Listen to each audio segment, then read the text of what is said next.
For us neurotic individuals, reading Kafka at the best of times can be difficult, but his short story Before the Law hits. You should go read it. It's about 2.5 pages long. Go read it, then come back.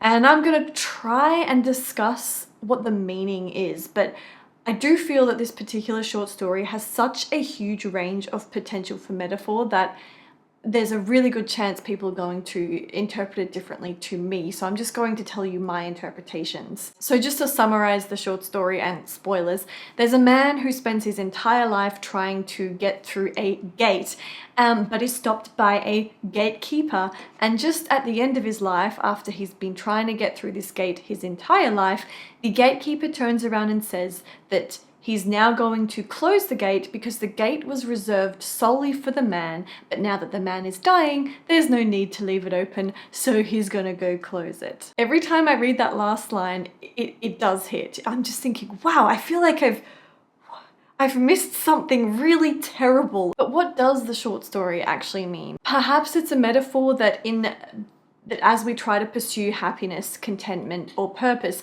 it's the very act of pursuing that goal that actually stymies us achieving that goal. Could mean that. Like we're losing out on those opportunities in the very act of pursuing them. Perhaps it's a metaphor that the illusion of the gate and what's behind the gate is so alluring to us that we hyperfixate on it and then ignore all of the other gates and doors in our lives in favor of this one in front of us, thereby missing out on other things in life that actually would have served us better. And considering that Kafka was very sort of a proto-existential thinker, another way to interpret it could be that it's the very struggle that we experience as humans that creates the door and the gate, and that gate in front of us always gives us a purpose to strive for, even though we were never meant to reach it, and you end up dying without an answer, but you strive all the same. But the way that I've been favoring the interpretation of this short story lately, and it changes all the time, is I like to think of the gatekeeper as barriers that we self-impose upon ourselves without us realizing. And we convince ourselves that those barriers are actually external barriers when they are entirely internal barriers. And then I like to think of the thing that's behind the gate, like the law behind the gate that the man was trying to get to, as an ideal that we've also conjured up for ourselves that isn't necessarily the thing that is best for us, but we believe that that is what we need to be happier or more content or have more purpose. Our capacity to handcraft our own mental and imaginary boundaries and then fortify them over and over again to be super, super strong to the point that we forget that we were the ones that crafted them in the first place. Like our capacity to do that is impressive. You have some now, lies that you're telling to yourself, barriers that you have put, barriers that you think the world has put up in front of you that actually only exist in your own mind. Sure, there are actually real world barriers out there. I'm just talking about ones that might not be, that you're not aware of. And we don't like thinking about that because we don't like the idea that we are the source of our own suffering. Like it's disconcerting for us to have to face some hard truths, and we secretly love the victimhood. We like leaning into that suffering and this sort of auto-masochism. And whilst this gate continues to grow and we continue to fortify it to convince ourselves that it's okay, that we're not there yet, we'll get there eventually, and it's okay, there are things in our way that's getting there, that's why we're not there eventually, right? We put behind that gate things akin to perfection that is probably more an ideal than actually a reality. Like if the thing you put behind the gates is contentment and happiness, and you're not currently feeling content and happy, you have to put something in front of you as a barrier so that you don't feel bad about the fact that you don't feel content and happy. It's like, oh, okay, like I don't feel this because I don't have this yet.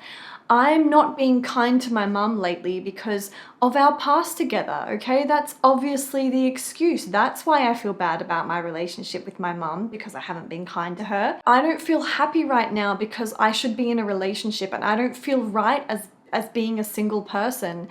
That's why I'm unhappy, but when I am in a relationship, I'll feel so much better. Or it could be the opposite. I will feel so much better when I'm not in this relationship. Whatever it is. Like you'll feel better as soon as the stars are aligned. When the stars are aligned, then you will go for the thing. But until then, you've got an excuse. You know, you had a long day at work.